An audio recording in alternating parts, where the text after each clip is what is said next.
भगवान चौथे अध्याय के 14वें श्लोक में कहते हैं, न माम कर्माणि लिपन्ति न मे कर्म फले स्पृहा इति माम यो अभिजनाति कर्म भी नैसे बध्यते।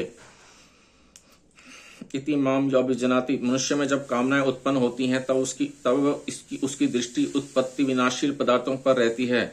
उत्पत्ति विनाशील अनित्य पदार्थों पर दृष्टि रहने से वह नित्य भगवान को तत्व से नहीं जान सकता। पर कामनाओं के मिटने पर जब अंतःकरण शुद्ध हो जाता है तब भगवान की ओर स्वतः दृष्टि जाती है।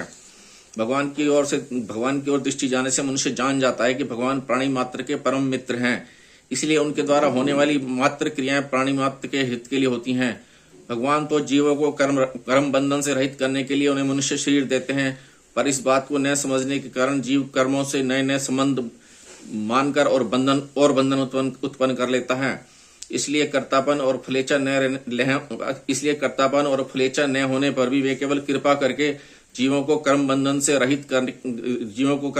रहित करके उनका उद्धार करने के लिए सृष्टि रचना का कार्य करते हैं। भगवान को इस तरह जान लेने से मनुष्य भगवान की ओर खिंच जाता है। कर्म भी ऐसे बदते थे। भगवान के कर्म तो दिव्य हैं ही, संत महात्माओं के कर्म भी दिव्य हो जाते हैं।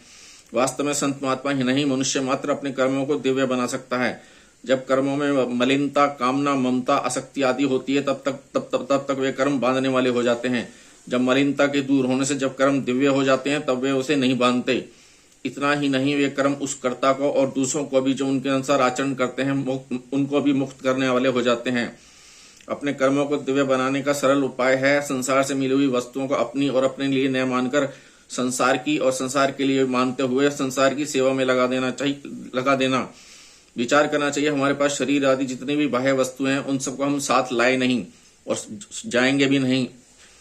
उनके रहते हुए उसमें इच्छा अनुसार परिवर्तन कर सकते नहीं, उन्हें इच्छा अनुसार रख सकते नहीं, उन पर हमारा कोई आधिपत्य नहीं है। इस प्रकार जन्म जन्मांतरों के साथ आए सूक्ष्म और कारण शरीर भी परिवर्तनशील और प्रकृति के कार्य हैं।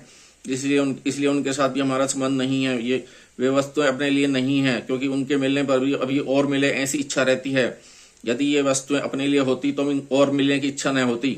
ऐसा होने पर भी उन वस्तुओं को अपना और अपने लिए मानना कितनी बड़ी भूल है। उन वस्तुओं में जो अपनापन दिखता है वह वास्तव में उनका केवल सदुपयोग करने के लिए है, उन पर अपना अधिकार जमाने के लिए नहीं है। सेवा करने के लिए तो सब अपने हैं, पर लेने के लिए कोई अपना नहीं है। संसार की तो बात क्या, भगवान भी लेने के लिए अपने नहीं है। अर्थात भगवान से हमें कुछ नहीं लेना है, परंतु अपने आप को भगवान के समर्पित करना है। कारण है कि जो वस्तु हमें चाहिए और जो हमारे हित की है वह भगवान ने पहले से हमें बिना मांगे दे रखी है और यादा दे रखी है, कम नहीं।